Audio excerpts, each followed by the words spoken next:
Ang dato nga kawatan dugay kaayong madakpan. Minilyon ang kinawat, tiruwa pagkipusasan. Abogado gibayaran para sila pipinsahan. Magaling siya. Ang uban tuas gawas ni sibat na sa Pinas kaysa kaso ni Ikyas. Kung ang pobre mangawat tungod kay way makaon, kung mo aksyon og sibat gukuron kulatahon.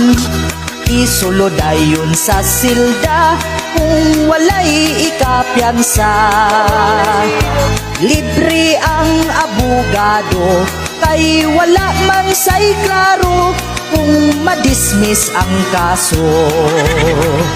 Mga dato kung madakpan, putson ang higdaanan. Na ay TV, na ay wifi, ug aircon ang prisuhan. Ang pobre kung mapriso, maghigda sa simento. Mag-antos sa kahuot, way hangin alimuot, manimaho pang utot.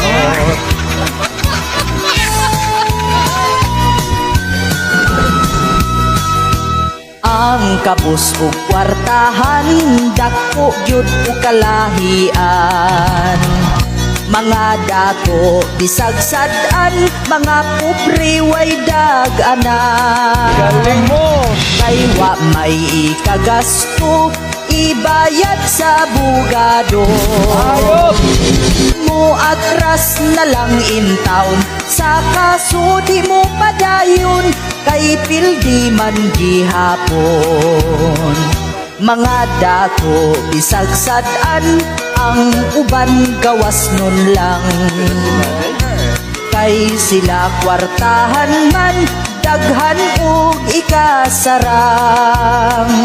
Mga pobre nga way nahut, sa ulo magpangutkot. Kay ang dagko nga kurakot, daghang kwarta ang gikuot, pero way pusas ang kamot. Ang dato nga kawatan, wala pa gayud nadakpan, sa gobyerno naglingkod lang.